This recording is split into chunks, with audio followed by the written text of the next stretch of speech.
सबों को जय मसीह की एक बार फिर से रैप्चर रेडी मिनिस्ट्री में आप सबका स्वागत है। एक और नए वीडियो के साथ मैं आपके साथ जुड़ा हूँ। पिछले वीडियो में हम लोगों ने बात किया था दमिश्क, जिसका विनाश या डिस्ट्रक्शन प्रभु यीशु मसीह के दोबारा आगमन बादलों पर उसकी कलीसिया के उठा लिए जाने के लिए एक बड़ा चिन्ह होगा। और आज एक बार फिर से एक नए वीडियो के साथ मैं आप लोगों के साथ जुड़ा हूं, जो कि बाइबल की भविष्यवाणी का एक बहुत महत्वपूर्ण भाग जो मेरे और आपके आंखों के सामने शुरू हो रहा है। 14 अप्रैल के हम लोगों ने देखा कि किस तरीके से ईरान ने पहली बार डायरेक्ट अटैक इजराइल के ऊपर किया। आज हम लोग बात करेंगे इजराइल के ऊपर ईरान का जो ये अटैक हुआ प्रभु यीशु मसीह के आगमन के किस चिन्ह को दिखाता है। बाइबल इजराइल और ईरान के युद्ध के विषय में क्या बात करती है। मैं आपको बतलाना चाहता हूँ, ईरान अंतिम समय के इजराइल के साथ जो युद्ध होने वाले हैं उसका एक महत्वपूर्ण प्लेयर है। अनेक बार इजराइल को आप एक महत्वपूर्ण ईरान को आप एक महत्वपूर्ण भूमिका में इजराइल से लड़ते हुए देखेंगे। अभी तक जो ईरान था वो गाजा पट्टी में फलस्तियों के हमास के द्वारा, लेबनान से हिजबुल्लाह के द्वारा और यमन से हुतियों के द्वारा आक्रमण कर रहा था। और अब 14 अप्रैल के उसने डायरेक्ट अटैक किया और ये एक महत्वपूर्ण घटना इतिहास में पहली बार हमारे सामने दिखाई दी। तो मैं आपको लेकर चलूँ इस ईरान के इतिहास के लिए कि बाइबल प्रोफेसी में ईरान जो है वो कहाँ पर जुड़ा हुआ है। इसके लिए यदि आप उत्पत्ति की पुस्तक उसके 10वें अध्याय में, इस उत्पत्ति की पुस्तक उसके 10वें अध्याय में अगर आप जाएंगे तो यहाँ पर इतिहास के जितने भी देश और जातियाँ निकले उसके बारे में वर्णन है। तो यदि आप उत्पत्ति की पुस्तक 10 अध्याय उसकी 22 आयत को देखेंगे तो यहाँ पर लिखा है, सेम के पुत्र एलाम, असूर, अर्पसद, लूद और आराम हुए। तो सेम के जो पुत्र हुए उसमें पहले पुत्र का नाम है एलाम। और यदि आप देखो तो एलाम के बारे में बाइबल में भारी भविष्यवाणियों को लिखा गया है।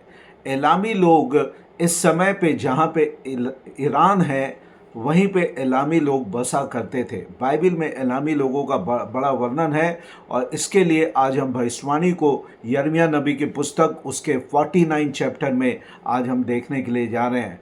तो मैं आपको थोड़ा सा इसका इतिहास बताऊं कि एलामी लोग या फारसी लोग, जो पारस या फारस कहलाता था या पर्सिया, अंग्रेजी में जो पर्सिया कहलाता था वो ईरान का पुराना नाम है। 1935 में पर्सिया से बदलकर इसका नाम ईरान रख दिया गया। ईरान का नाम 1935 के पहले पर्सिया के रूप में ये जाना जाता था। और उसके पहले अगर आप जाओ, इसका इतिहास आरंभ हुआ एलाम, जो सेत का बेटा और नूह का पोता हुआ, इस तरीके से आप कह सकते हैं।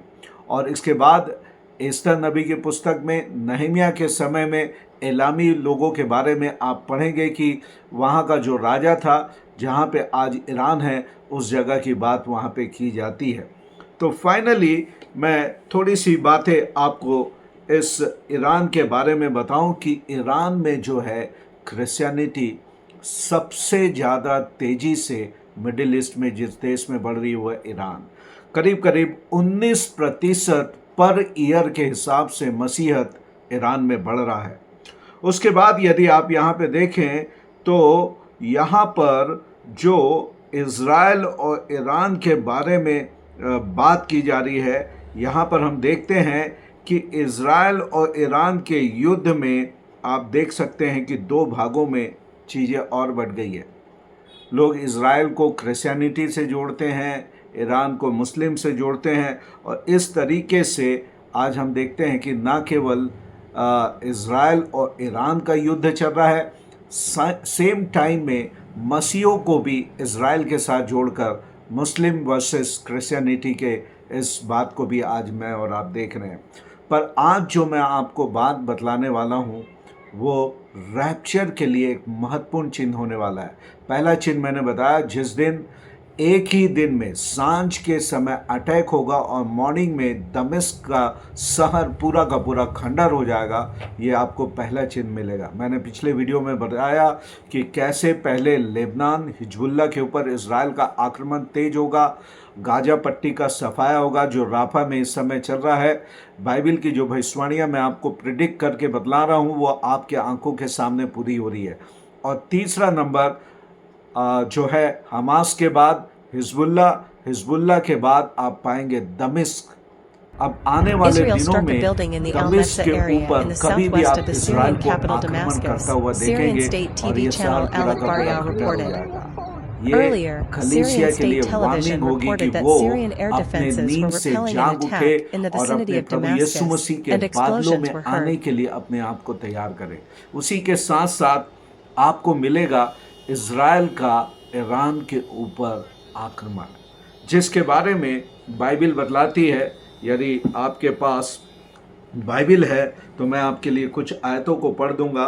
यह यिर्मयाह नबी की पुस्तक उसका 49 अध्याय, यिर्मयाह नबी की पुस्तक उसका 49 या 49 चैप्टर वर्स 34 से लेकर 39 तक, 34 आयत से 39 आयत तक।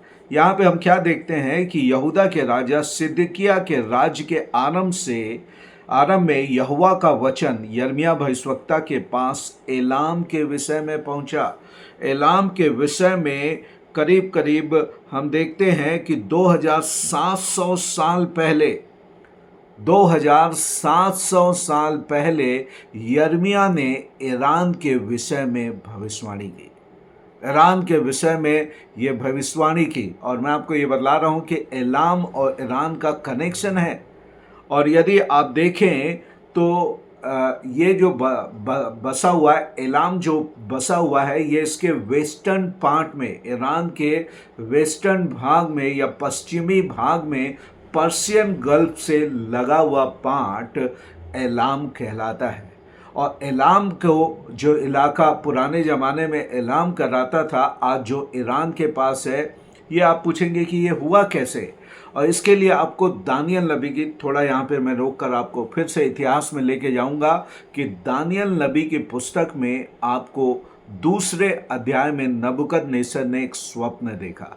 एक बड़ी आकृति, एक बड़ी मूर्ति को उसने देखा जिसके सर सोने का था, जिसके छाती चांदी की थी, जिसका कमर तांबे का या पीतल का था और उसके पांव लोहे के और पांजे और नीचे का भाग लोहे और मिट्टी का था। परमेश्वर ने नबूकदनेस्सर को बताया। 7वें अध्याय में अगर आप चलेंगे तो दानियल को पशुओं के रूप में बताया कि आने वाले दिनों में मुख्यतः 4 सुपर पावर उठेंगे, 4 सुपर पावर। पहला बेबीलोन था जिसका राजा नबूकदनेस्सर था, और उसके बाद आपको मालूम हो कि नबूकदनेस्सर के बाद उसका बेटा बेल्शस्सर राज्य करने के लिए बैठा। और 5वें अध्याय, दानियल नबी की पुस्तक 5वें अध्याय में वो पार्टी करने के लिए एक पार्टी का अरेंज किया। उसने परमेश्वर के भंडार के मंदिर के, जो उसके पिता ने लूट के लेके आया था, उनके बर्तनों को निकलवाया और उन पवित्र बर्तन में जब वो मदिरा पीने लगा, अय्यासी करने लगा अपने रखेलियों के साथ, परमेश्वर का क्रोध उसके ऊपर बसा, उसके ऊपर भड़का।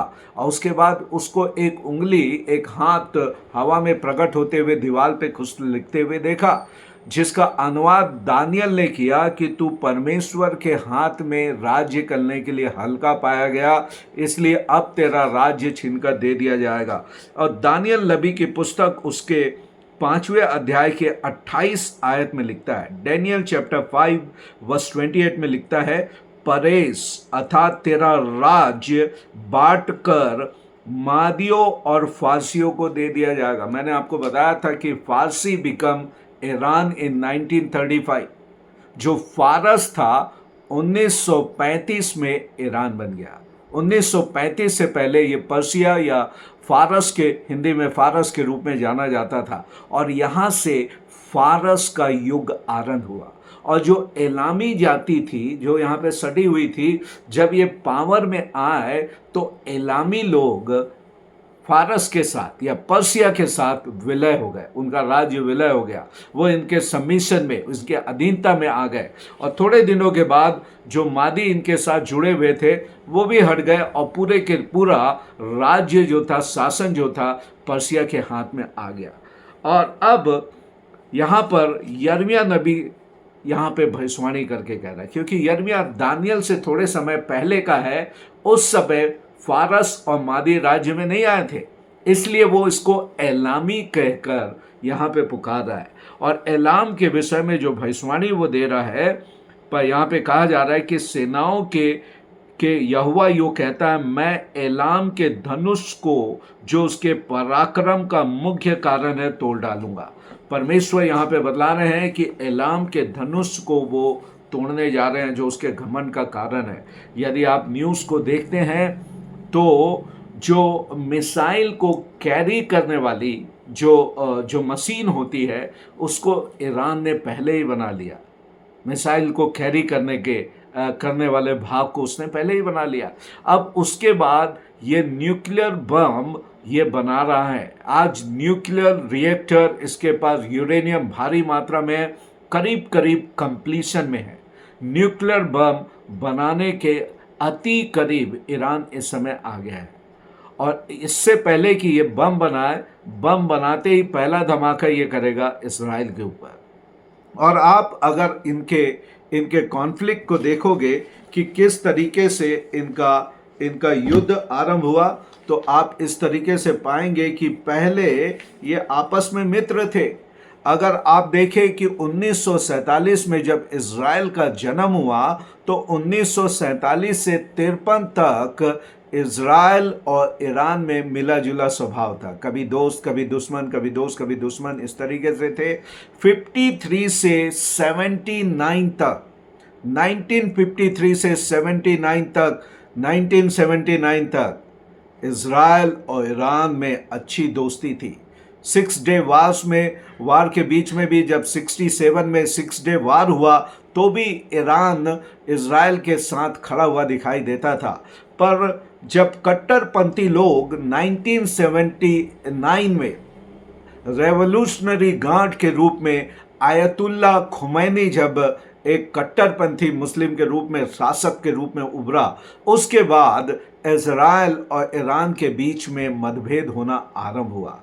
और उसके बाद हम देखते हैं कि अब 1990 से लेकर अब तक जो चौथा फेज है, इसमें इज़राइल और ईरान के बीच में कट्टर दुश्मनी है।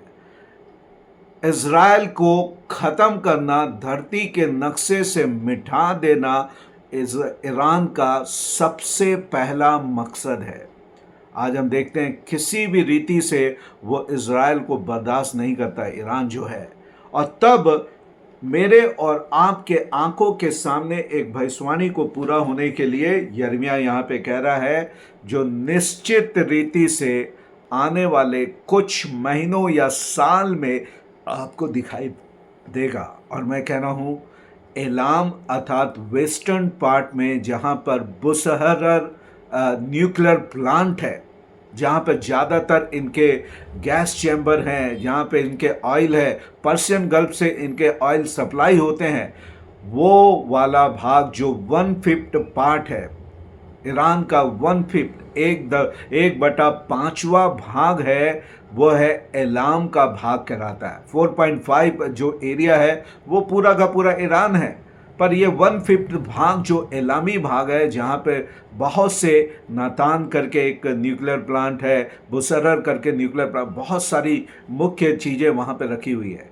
इस भाग को यदि आप डिस्ट्रॉय होते हुए देखो, ख़त्म होते हुए देखो, जो कि यहाँ पे लिखा हुआ है, यहाँ पे 36वीं आयत में परमेश्वर कहते हैं, यिर्मयाह 49 के 36 में, और मैं आकाश के चारों ओर से वायु बनाकर उन्हें चारों दिशाओं की ओर यहाँ तक तितर बितर करूँगा कि ऐसी कोई जाति न रहेगी जिसमें एलामी भागते ना फिरे।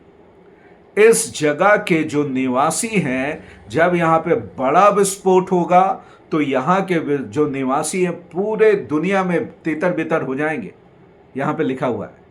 और अगर एलाम का अगर आप रूट वर्ड देखो या इसका मीनिंग देखो तो इसका मतलब होता है इटर्निटी। एलाम का मतलब होता है इटर्निटी, और जो अनंत काल, हिंदी में अगर इसको बोले तो अनंतकालीन। और परमेश्वर नाम जो दिया गया है उस शब्द का आदर करता है। और आखिरी 39 वर्ष में यहाँ पे कह रहा है 39वीं आयत में, परंतु यहोवा की यह वाणी है कि अंत के दिनों में मैं एलाम को बंधुआई से लौटा ले आऊंगा। यानी प्रभु के आगमन के पहले एलामी लोगों को प्रभु फिर से यहाँ पे इकट्ठा करेगा।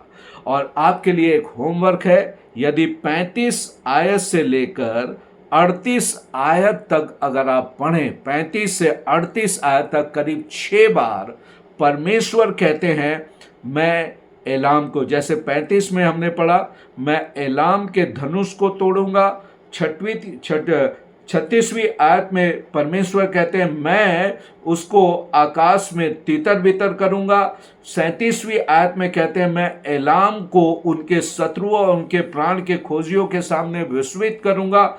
और फिर 38 आयत में फिर लिखा है मैं एलाम में अपना सिंहासन, मैं इसका मतलब है परमेश्वर स्वयं ईरान के डिस्ट्रक्शन में भाग लेंगे। परमेश्वर स्वयं इस युद्ध को लड़ेंगे, या तो सुपर नेचुरली या इज़राइल के किसी ऐसे टेक्नोलॉजी के द्वारा जिसका ज्ञात किसी को नहीं है। एलाम का ये भाग जो कि ईरान का वेस्टर्न या पश्चिमी भाग है वो नाश कर दिया जाएगा। ये मेरे और आपके आंखों के सामने रैप्चर के पहले एक तरीके से आखिरी बात होगी। परमेश्वर ने तारीख नहीं दिया है, मैं तारीख के आधार पर रैप्चर को नहीं तौलता, पर मैं घटनाओं के आधार पर इन चीज़ों को तौलता हूँ। और तब मैं आपको बताऊं कि यदि आप देखें तो यहेजकेल नबी की पुस्तक 38 अध्याय उसकी 5वीं आयत में आप पर्सिया को गाग और मेगाग के युद्ध में देखोगे। यानी पूरा का पूरा ईरान यहाँ पे नाश नहीं हो रहा है, केवल उसका पश्चिमी भाग जहाँ पर न्यूक्लियर रिएक्टर है, जहाँ पे न्यूक्लियर साइट्स है, वो वाला भाग डिस्ट्रॉय हो रहा है। पर पूरा उसका 4/5वां भाग फिर भी बचा हुआ रहेगा, और वो गाग और मेगाग में वहाँ पे शामिल होने के लिए जा रहा है। कितनी एक्यूरेट प्रोफेसी परमेश्वर ने आज से 2700 साल पहले यिर्मयाह नबी के द्वारा मेरे और आपको नींद से जगाने के लिए दिया कि मैं और आप प्रभु के आगमन के लिए तैयार हो जाए। मैं आपको इनकरेज करूंगा, प्रभु का आना अति निकट है, दिन काफ़ी कठिन होने वाले हैं, खासकर मसीहों के धूल झटकाने के लिए अब उनके ऊपर सताव का आना आरंभ होने वाला है। इसलिए प्रभु से प्रार्थना करें, मन नहीं फिराया मन फिराएं, पश्चाताप नहीं किया, प्रतिदिन पश्चातापी हृदय में रहें, पिता पुत्र पवित्र आत्मा के नाम से डुबकी का बपतिस्मा लें यदि बपतिस्मा नहीं लिया, और एक सत्य की सच्चाई की आराधना करने वाले कलीसिया का एक भाग बनकर प्रभु के आगमन की बाट जोड़ें। प्रभु का आना बहुत ही निकट है। जिस दिन आप दमिश्क को ख़त्म होते हुए देखो, जिस दिन आप एलाम को ख़त्म होते हुए देखो जो कि ईरान का पश्चिमी भाग है, आप सीधे खड़े हो जाना, प्रभु का आगमन अति निकट आ चुका होगा। इन वचनों के द्वारा प्रभु आपको आशीष दे। जरूर इस वीडियो को अपने दोस्तों, मित्रों, रिश्तेदारों और कलीसिया को भी शेयर करें कि वे भी प्रभु के आगमन के लिए अपने आप को तैयार कर सके। जब तक कि दोबारा न मिले, प्रभु आप सबको आशीष दे और आपके साथ रहे। God bless you.